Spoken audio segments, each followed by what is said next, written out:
மக்களே, ஆந்திரா, கேரளா, கர்நாடகா அப்படின்னு 3 மாநிலங்களுக்கும் சிறப்பான ஒரு சம்பவத்தை பண்ணிவிட்டார் நம்மளுடைய தமிழ்நாட்டுடைய முதலமைச்சர் ஜோசப் விஜய். இதுவரைக்கும் எந்த ஒரு முதலமைச்சருமே செய்ய துணியாத ஒரு விஷயத்த தைரியமாக தில்லாக செஞ்சு முடிச்சிருக்காரு. இத பத்தி சாட்டை உட்பட எந்த சேனலுமே வாயை துறக்க, எல்லாருமே வாயில பண்ண வச்சுக்கிட்டு உட்கார்ந்துருக்காங்க. அதை பத்தி தான் முழுக்க முழுக்க நம்ம இந்த வீடியோல பார்க்க போறோம். வாங்க வீடியோக்குள்ள போவோம்.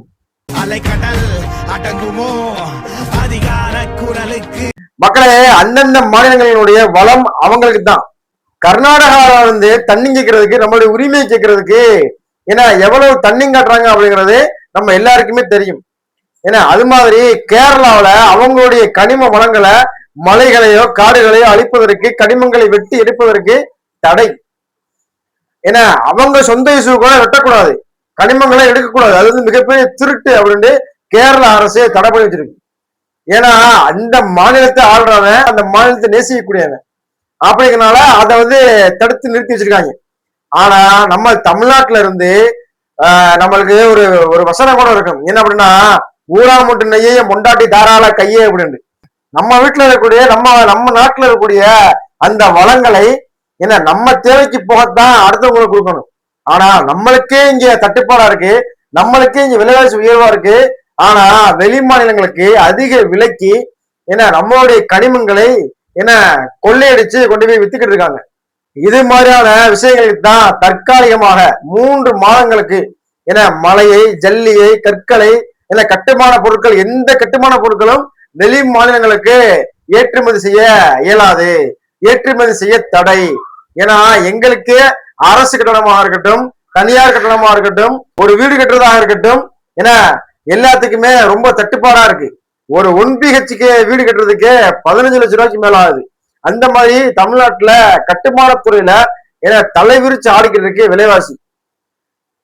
இதையெல்லாம் கட்டுக்குள்ள கொண்டு வரணும், நம்மளுடைய தேவைக்கு போகத்தான் வெளிமாநிலங்களுக்கு ஏற்றி வரணும் அப்படின்ட்டு நம்மளுடைய முதலமைச்சர் வந்து ஒரு கட்டுப்பாடை போட்டு இவங்க 3 மாசத்துக்கு எந்த பொருட்களும் தமிழ்நாட்டுல இருந்து ஏற்றுமதி கிடையாது அப்படின்னு தடையை போட்டாப்புல.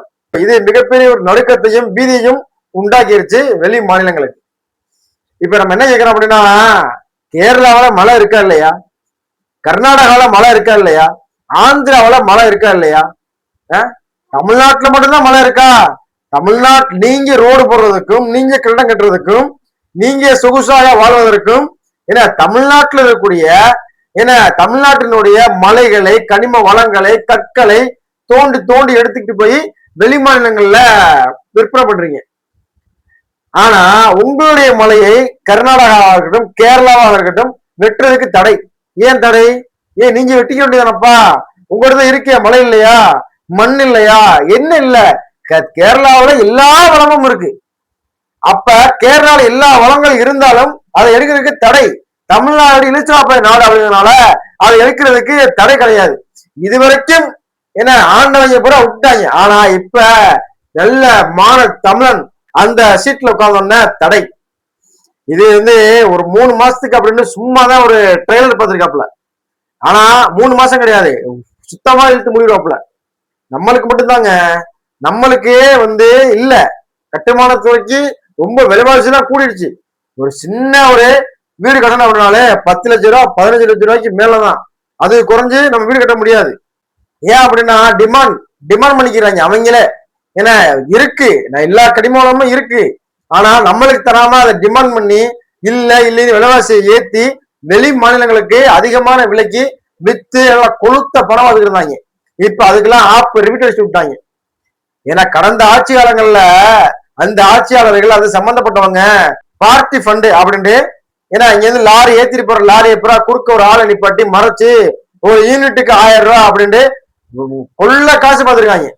இந்த கொள்ள காசை பார்த்து இந்த வருமானத்துல கொளுத்து திண்டு எல்லா பெருத்த முதலைகளால இதை நிப்பாட்ட முடியல. நிப்பாட்டாம இதை பூரா வந்துட்டு ஏத்தி விட்டு ஏன்னா தமிழ்நாட்டினுடைய வளங்களை பூரா கொள்ளையடிச்சிட்டாங்க. கொள்ளையடிச்சிட்டு அது மட்டும் இல்ல, சாலை விபத்துகள் அதிகரிக்குது. இந்த கனரக வாகனங்களுடைய எண்ணிக்கை அதிகமான எண்ணிக்கையில போக்குவரத்தா போறதுனால ஏன்னா சாலைகள்லாம் சீக்கிரமே பழுதாயிருது. சீக்கிரமே பழுதாகி உடைஞ்சு பல விபத்துகள் ஏற்படுது. அதெல்லாம் கருத்தில் எடுத்த நம்மளுடைய மாண்புமிகு தமிழ்நாட்டினுடைய முதலமைச்சர் திரு ஜோசப் விஜய் அவர்கள் வந்து இத 3 மாசத்துக்கு தடுத்து நிறுத்தணும். 3 மாசத்துக்கு தமிழ்நாட்டில் இருக்கக்கூடிய எந்த வளங்களும் ஏன்னா கல்லு, ஜல்லி, எம்சாண்டு, இது மாதிரியான செங்கல், இது மாதிரியான எந்த ஒரு கட்டுமான பொருட்களும் வெளி மாநிலங்களுக்கு எடுத்துட்டு போறதுக்கு தடை. எங்களுக்கு தேவை இருக்கு, எங்களுடைய தேவைகளுக்கு போக ஏன்னா எங்களுடைய தேவைகள்லாம் பூர்த்தி ஆனாதான் நாங்க வெளி மாநிலங்களுக்கு கொடுப்போம். ஏன்னா 3 மாசத்துக்கு தடை.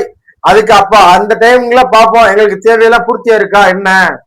அப்படி பூர்த்தி ஆகணும்னா அது வந்து எக்ஸ்டெண்ட் ஆகும்.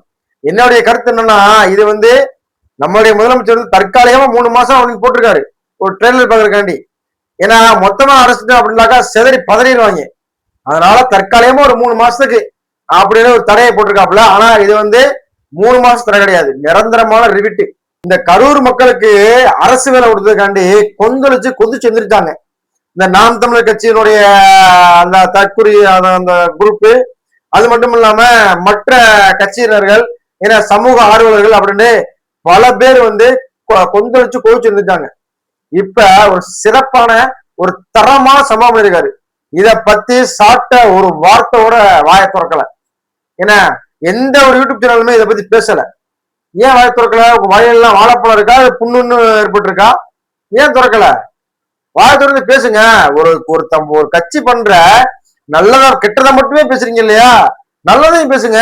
இது தமிழ்நாட்டினுடைய வளம் காப்பாற்றப்பட்டிருக்கு, தமிழ்நாட்டினுடைய உரிமை காப்பாற்றப்பட்டிருக்கு. கர்நாடகா நமக்கு தண்ணி தரதுக்கு தண்ணி கட்டுறாங்க. ஏன்னா கேரளா அவனுடைய கனிம வளங்கள் எல்லாம் தொடாம நம்ம தமிழ்நாட்டினுடைய கனிம வளங்களை தோண்டி சுரண்டி அவங்க ரோடு போல கட்டுமானத்துக்கும் அவங்களுடைய அரசு வேலைக்கும் தனியார் வேலைகளுக்கும் ஏன்னா சொகுசாக பயன்படுத்தி இருக்காங்க. அப்ப நம்ம எல்லாம் கிழிச்சாப்பல கிறுக்கு பேலா? தமிழ்நாட்டினுடைய வளங்கள் மட்டும் தெருவில் வரக்கா?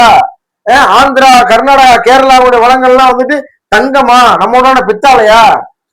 நம்மளுடைய மலையை வெட்டினா, நம்மளுடைய மரத்தை வெட்டினா கேட்கறதுக்கு ஆள் இல்லாம இருந்துச்சு.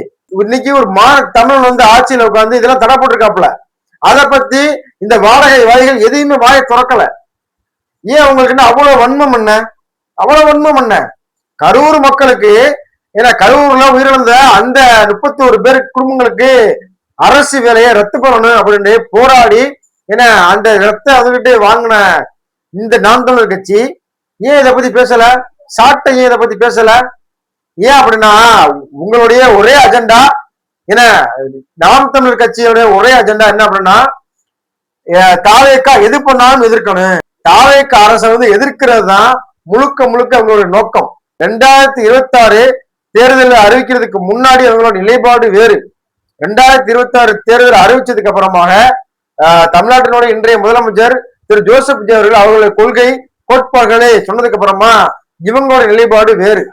முழுக்க யாரை எதிர்த்து கட்சி ஆரம்பிச்சாங்களோ ஏன்னா அவங்களை விட்டுட்டு என்ன தமிழன் தான் நாட்டை ஆளணும், ஏன்னா அதாவது தகப்பன் என்பவன் பெத்தவனாக இருக்கணும், தலைவன் என்பவன் ரத்தவனாக இருக்கணும் அப்படின்னு நம்ம அண்ணன் சீமான் சொல்லுவாரு. இன்னைக்கு தலைவன் என்பவன் வந்து ரத்தவனா இருக்கிறான். அதை பத்தி நீ ஒரு ஆதரவாக என்னோட தம்பி தான் நாட்டை ஆள்றான், ஆளுட்டு போகட்டும், நல்லா பண்ணட்டும், நான் சப்போர்ட் பண்றேன் அப்படின்னு சொல்றதுக்கு தெம்பு திராணி எதையுமே இல்லை. இன்னைக்கு தமிழ்நாட்டினுடைய வளங்கள் பாதுகாக்கப்பட்டு தமிழ்நாட்டினுடைய வளங்கள் ஏன்னா வெளிமாநிலங்களுக்கு கிடையாது அப்படின்னு சொல்லியிருக்காரு. அதை பத்தி ஒரு வார்த்தை நீங்க பேசுறீங்களா? ஏன் பேச மாட்டாங்க? ஏன்னா இவங்களுடைய ஒரே அஜெண்டா ஏன்னா விஜயை எதிர்ப்பது, தாவேக்காவை எதிர்ப்பது. தமிழ்நாடு பயன் பெற்றாலும் சரி பயன் பெறாலும் சரி ஒரே அஜெண்டா தாவேக்காவை எதிர்ப்பதுதான். நானும் வருவேன் தனி ஒருவனாய்